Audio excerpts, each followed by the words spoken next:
Students, in the last video हमने discuss किया था कॉमन साइज बैलेंस शीट्स के बारे में। इस वीडियो में हम डिस्कस करेंगे common size statement of profit and loss. इस common size statement of profit and loss में ऑलमोस्ट चीजें वैसे ही होती हैं जैसे हमने कॉमन साइज बैलेंस शीट्स में प्रिपेयर की थी। वहां पर हमने एसेट्स और लायबिलिटीज के टोटल को बेस मानकर दोनों ईयर्स की या जितने भी ईयर्स आपको गिवन होते हैं उनकी परसेंटेजेस आप कैलकुलेट कर लेते हो। In the same manner profit and loss account में अब आप क्या करोगे, वहां पर तो आपको एज सच कोई बेस गिवन नहीं होता। सो यहाँ पर आप किसको बेस मानकर परसेंटेज कैलकुलेट करोगे वो हम डिस्कस करेंगे इस वीडियो में common size statement of P and L बनाते हुए। तो सबसे पहले अगर हम इसका फॉर्मेट देखें, format is again same. Particulars का कॉलम आप बनाते हो, पर्टिकुलर्स के कॉलम के बाद जो आपके पास नेक्स्ट कॉलम बनता है which is of note number.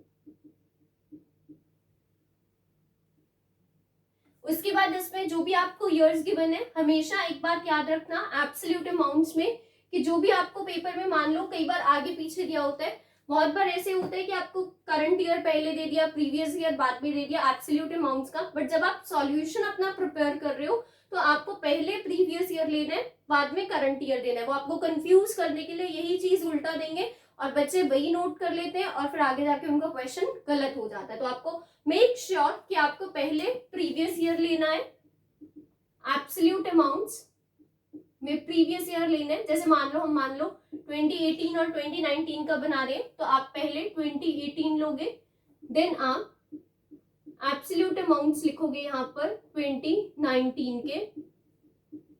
In the same manner फिर आप परसेंटेजेस कैलकुलेट कर लेते हो दोनों ईयर्स की।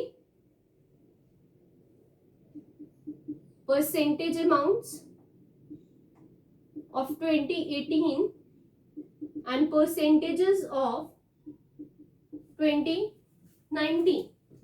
फिर हम किस तरीके से करते हैं, फॉर्मेट आपका जैसे statement of P and L में हमने पढ़ा था, फॉर्मेट आपका वही रहता है कि पहले रेवेन्यू फ्रॉम ऑपरेशंस आता है, then other incomes, other revenues, फिर हम रेवेन्यूज का टोटल करते हैं, एक कॉलम बन जाता है, सारे एक्सपेंसेस लिखते हैं।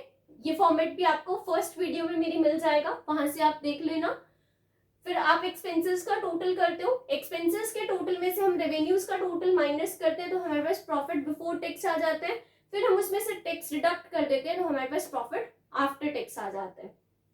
तो इस तरीके से बनती है आपकी common size statement of P and L. Statement of P and L का ही सेम फॉर्मेट यहाँ पर चलता है। आप मेरी फर्स्ट सेकेंड वीडियो में आप वो देख सकते हो और उसके बाद वैसे भी आपको क्लास में करवाया हुआ है तो आप वहां से भी देख सकते हो और फॉर्मेट आपकी बुक्स में भी है, आप फॉर्मेट वहां से भी लर्न कर सकते हो। तो अब देखते हैं, जिसको पहले इन क्वेश्चंस को करने से पहले आपको फॉर्मेट्स आने चाहिए तो प्लीज पहले फॉर्मेट लर्न करना, बाद में ये क्वेश्चन स्टार्ट करना, तभी आपके लिए क्वेश्चंस इजी होंगे। अगर आपको फॉर्मेट्स लर्न नहीं है तो आपके लिए क्वेश्चंस प्रॉब्लम क्रिएट करेंगे। क्वेश्चन स्टार्ट करने से पहले आपकी पीडीएफ में इसका क्वेश्चन जो दिया हुआ है मैं उस क्वेश्चन को रीड कर देती हूँ और उसके बाद हम सॉल्यूशन देखेंगे कि कैसे सॉल्व हमें करना है या कैसे हमें statement of P and L common size statement of P and L prepare करनी है।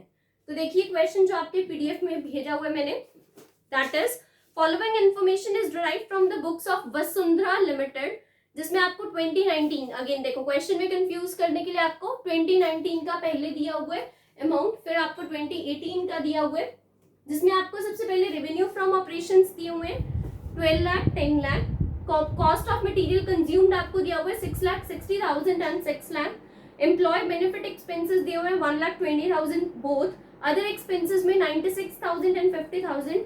You are required to prepare a common size statement of P and L.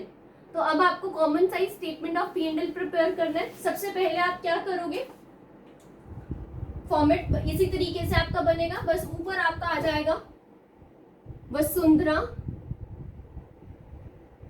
Limited common size statement of P and L for the year ended, for the year ended, years आपको दिए हुए 31st March 2018 and 2019। तो format के according अब हमें सबसे पहले दिया हुआ है रेवेन्यू फ्रॉम ऑपरेशंस, तो आप लिख लोगे सबसे पहले रेवेन्यू फ्रॉम ऑपरेशंस। इसमें आपका एब्सोल्यूट अमाउंट 2018 का दिया हुआ है 10 लाख और 2019 का दिया हुआ है 12 लाख। अब तक मैंने आपको ये नहीं बताया कि हम किसको बेस लेकर स्टेटमेंट ऑफ पी&एल में परसेंटेज कैलकुलेट करते हैं। तो परसेंटेज कैलकुलेट करने के लिए जैसे हम वहां पर बैलेंस शीट की दोनों साइड्स के टोटल लेते थे, इन द सेम मैनर जब हम स्टेटमेंट ऑफ पी&एल बनाते हैं तो हम रेवेन्यू फ्रॉम ऑपरेशंस को अपना बेस मानकर, यानी कि इसकी वैल्यूज को 100 पुट करके आप क्या करोगे, बैलेंस शीट में पी&एल स्टेटमेंट में बाकी सब चीजों की परसेंटेजेस कैलकुलेट करोगे। क्वेश्चन हम स्टार्ट करेंगे वन बाय वन, बट पहले हम अपना फॉर्मेट कंप्लीट कर लेंगे एज यूजुअल जैसे हमने पहले किया था। तो आपको आगे क्वेश्चन में गिवन है cost of material consume, employee benefit expenses and other expenses, यानी कि इस क्वेश्चन में आपको इनकम और कोई भी गिवन नहीं है। तो आप डायरेक्ट हेडिंग किसकी डालोगे, नंबर 2। आप रेवेन्यू फ्रॉम ऑपरेशंस आपका इनकम है, इसमें से आप माइनस कर देते हो अपने एक्सपेंसेस को, जैसे हमने स्टेटमेंट ऑफ पी&एल में किया था। तो एक्सपेंसेस माइनस कर दोगे और एक्सपेंसेस में आपको सबसे पहले गिवन है कॉस्ट ऑफ मटेरियल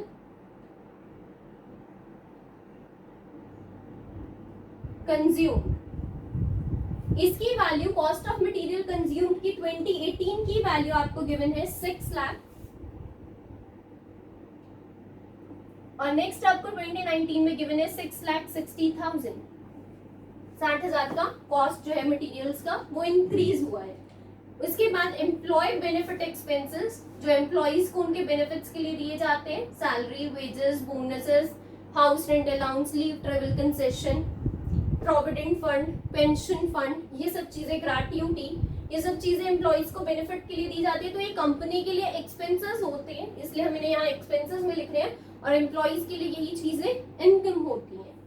तो एक्सपेंसेस में ऐड कर दो एम्प्लॉय बेनिफिट एक्सपेंसेस। इसका अमाउंट आपको 2018 का गिवन है 1,20,000, सेम है दोनों ईयर्स में 1,20,000। फिर कुछ अदर एक्सपेंसेस है, कुछ मिसलेनियस एक्सपेंसेस होते हैं कंपनी के, उन अदर एक्सपेंसेस का अमाउंट आपको 2018 का गिवन है 50,000 और 2019 का वही अमाउंट आपको गिवन है 96,000। बस यही एक्सपेंसेस थे आपके। फिर आप क्या करोगे, एक्सपेंसेस का टोटल कर लोगे, तो यहां पर आपके पास हेडिंग आ जाएगी टोटल एक्सपेंसेस।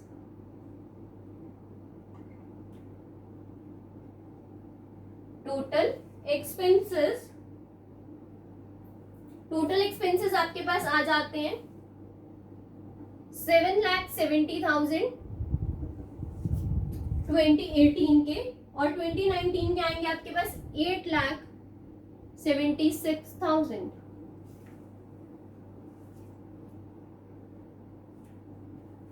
इसके बाद हमें निकालना होता है प्रॉफिट, क्योंकि हम स्टेटमेंट ऑफ पी&एल बना रहे हैं, प्रॉफिट एंड लॉस बना रहे हैं, तो हमें निकालना होता है प्रॉफिट बिफोर टैक्स। वो हम निकालते हैं 1 - 2, यानी कि टोटल रेवेन्यू में से टोटल एक्सपेंस को जब हमारे पास माइनस कर देंगे हम, तो हमें पता चल जाएगा कि हम प्रॉफिट अर्न कर रहे हैं या हम लॉस से सफर हो रहे हैं। क्योंकि अगर हमारे एक्सपेंसेस ज्यादा होते हैं, रेवेन्यूज कम होते हैं, तो हमारे को लॉस होता है। अगर हमारी रेवेन्यू ज्यादा है, एक्सपेंसेस कम है, तो हमें प्रॉफिट है। जैसे इस क्वेश्चन में 10 लाख का आपको इनकम है और 7,70,000 के आपके पास एक्सपेंसेस है, तो ऑब्वियसली आप किस में हो, आप प्रॉफिट में हो। तो प्रॉफिट का अमाउंट यहाँ पर कितना आ जाएगा, 10 लाख में से 7,70,000 माइनस कर देंगे, तो ये आपके पास आ जाएगा 2,30,000 2018 का। और उधर आपके पास 12 लाख का टोटल रेवेन्यू है, उसमें से आप माइनस कर दोगे 8,76,000 को, तो आपके पास यहाँ पर आ जाएगा 3,24,000। तो ये तो अब तक वही चीज थी जो हमने फर्स्ट चैप्टर में की थी, जहां पर हम statement of P and L बनाते हैं। इसकी बेसिस पर ही अब हम आगे परसेंटेजेस कैलकुलेट करेंगे। देखो कैसे। तो सबसे पहले बेस तो हमारे पास ये है, यानी कि इनको हम लोग डिनोमिनेटर में लिखेंगे, न्यूमरेटर्स में हम इन वैल्यूज को लिखते जाएंगे और अपनी परसेंटेजेस कैलकुलेट करते जाएंगे। देखो वर्किंग नोट, सबसे पहली वैल्यू मुझे गिवन है, ये तो हमने 100 लिख लिए क्योंकि हमारे बेस थे। सबसे पहली वैल्यू हमें गिवन है एक्सपेंसेस में 2018 2019 which is 6 lakh divide by denominator में कितना अमाउंट आ जाएगा, जो टोटल हमने बेस ले रहे हैं which is 10 lakh multiply by 100। तो 5 zeros यहाँ से कट हो जाएंगी, 5 यहाँ से कट हो जाएंगे, ये यहाँ से कट हो जाएगी, आपका आ जाएगा 60%। तो इसकी वैल्यू आप लिख दोगे 60%। In the same manner 2019 6,60,000 divide by 12 lakh multiply by 100। तो इसकी वैल्यू भी आप उसी तरीके से कैलकुलेट कर लोगे। तो ये आपकी वैल्यू आ जाएगी 55%। तो यहाँ पर आप लिख लोगे 55%। ऐसे ही आगे एम्प्लॉय बेनिफिट एक्सपेंसेस का हो जाएगा। एम्प्लॉय बेनिफिट एक्सपेंसेस में वैल्यू दोनों की सेम है, न्यूमरेटर सेम है, डिनोमिनेटर में आपका टोटल आ जाएगा ये 10 lakh multiply by 100, 1,20,000 divide by इसका टोटल है 12 लाख मल्टीप्लाई बाय 100। सो यहाँ से आपके पास वैल्यूज जब आप कैलकुलेट करोगे तो एक आपका आएगा 12% और एक आपका आएगा 10%। तो लिख लो 12% एंड 10%। ऐसे ही अदर एक्सपेंसेस में लिखो 50,000 divide by 10 lakh multiply by 100 and the next is 96,000 divide by total 12 lakh multiply by 100। इसमें सबको हमें 10 लाख और 12 लाख से ही डिवाइड करते जाना है।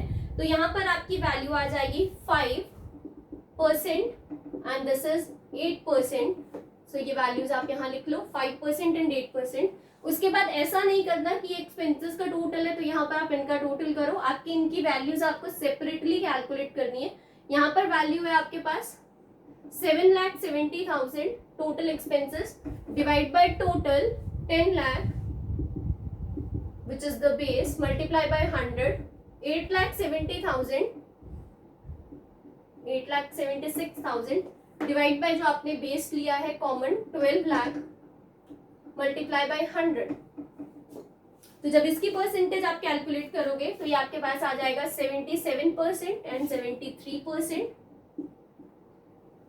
उसके बाद लास्ट है आपका प्रॉफिट।